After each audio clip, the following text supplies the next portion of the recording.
Hi everyone, welcome back to my channel, or welcome to my channel if this is the first video you've seen. I'm Blue and I like to talk about skating. I know I made a video fairly recently, but I thought I should make one today as the results of the case against Kamila Valieva have come out, and I have some thoughts and opinions that I'd like to share. So just some backstory in case you don't know. During the 2022 Winter Olympics, after the figure skating team event, the medal ceremony was delayed, and it came out that one of the members of the Russian neutral athlete thingy team had tested positive for a drug. Nobody knew who and which drug until it later came out that it was Kamila Valieva, the 15-year-old at the time, and that she had tested positive for trimetazidine, I think that's how you say it, earlier on before the Russian national championships at the start of that year or the end of the previous year. And so because Kamila was 15 at the time, she was considered a protected person, and so her case was slightly different to how most cases are treated.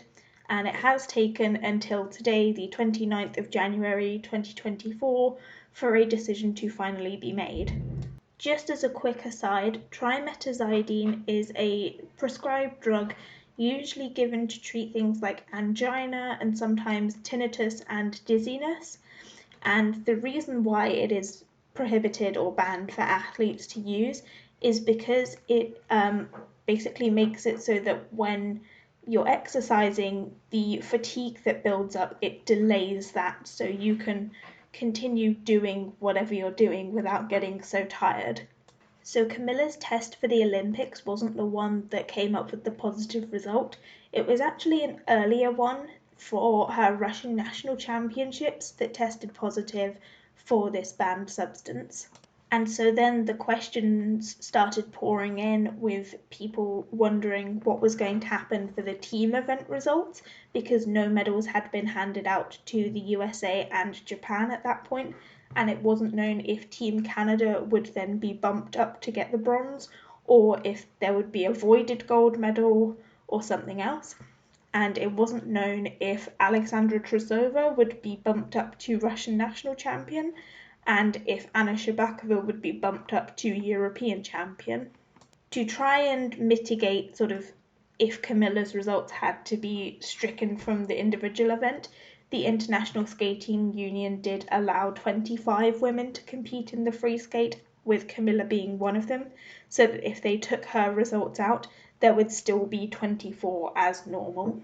And so now, almost 2 full years later, the World Anti-Doping Agency, or WADA as I'm going to call it, have finally reached a decision regarding this case. So I'm just going to read directly from the report, and it says, WADA welcomes the decision by the Court of Arbitration for Sport to uphold its appeal and impose a 4-year period of ineligibility on the Russian Olympic Committee figure skater Kamila Valieva, as well as disqualify her results from the date of the sample collection on the 25th of December 2021, including all her results during the 2022 Olympic Games in Beijing. WADA took this appeal to CAS in the interests of fairness for athletes and clean sport, and we believe that has been delivered through this decision. So what this means is that Kamila's results for the Russian national championships won't be counted, for the European championships won't be counted, the Olympic Winter Games, team and individual events won't be counted. So it's unknown whether she will just be voided through or if people will be bumped up and medals redistributed. That is yet to be decided. And then because her sample was taken a bit before the Olympics and it was only discovered during the Olympics, while it has taken 2 years to reach this decision, it has been backdated, so Kamila will be able to compete again on the 25th of December or the 26th of December. I'm not quite sure how it works. 26th, let's say, 26th of December 2025, so potentially just before the Milan Olympics. I'm just going to read the note that's at the end of the report now because I think it will make the most sense. In the report, WADA have said the impact that this disqualification of results will have on the outcome of the team figure skating competition at Beijing 2022 is a matter for the International Skating Union and the International Olympic Committee. So we're waiting for a decision to be made by other bodies with the information they've now been presented. The next paragraph in the WADA report is the one that I think is the most important, and I really hope that it is followed up on. The report says, the doping of children is unforgivable.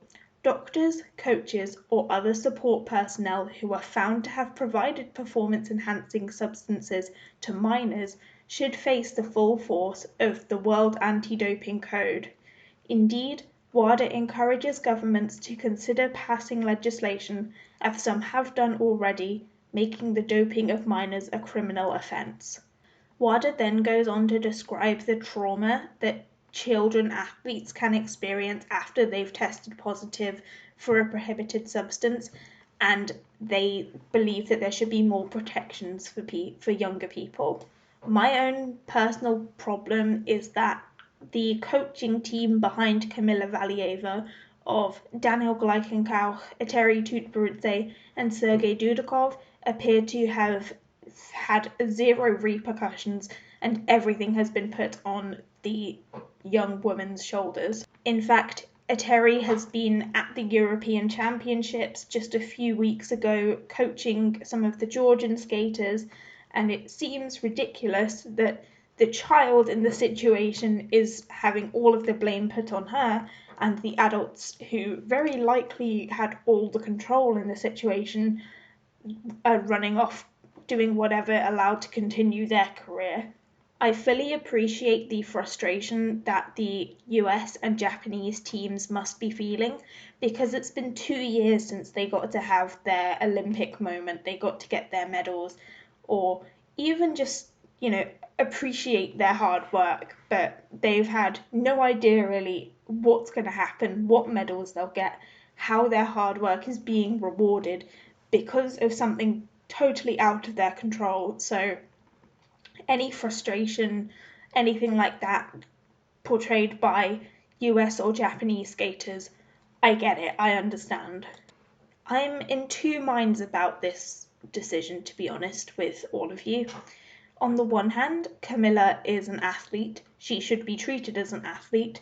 For example, when Yelim Kim was 13 years old at a junior Grand Prix event, she did not realise that she had been told she needed to come for a doping test, so she came back, did the test, and then was told off, reprimanded for it, saying if you're going to compete internationally, you need to act like an adult.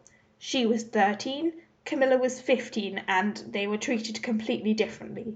So yes, I think it's right that the athlete who tested positive for a banned substance is being reprimanded. However, I do think that there is nuance in this situation, and it's not such a black and white case. As I've already said, I have huge disdain for the coaching team that's allowed this to happen, has allowed this child to be given performance-enhancing drugs, and when she tested positive, in front of everyone on the world's biggest stage, they left her and, threw her to the wolves. And then after that, in the seasons after that, even though as Kamila was a Russian athlete and couldn't compete internationally, during her programs, she was still referencing some of the trauma that she had gone through, like pulling her hood over her face so that photographers couldn't take photos of her when she was walking to and from the practice rinks, because she had been left alone by the adults in her life meant to be helping her and supporting her instead of harming her.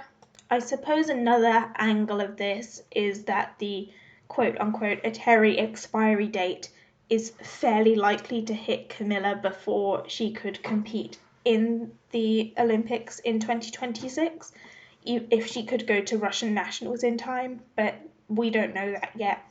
We've got to kind of wait and see what happens. I'm sorry that this video is a bit rushed and I sound quite ill. I think it's just from stress and overworking. I'll be fine, don't worry. As always, thank you guys so much for watching this video. I really appreciate it, and if you like what I'm doing, please feel free to subscribe. My social media links will all be in the description, along with the WADA document itself. If you have any topics that you'd like me to cover, please let me know, and see you in the next video.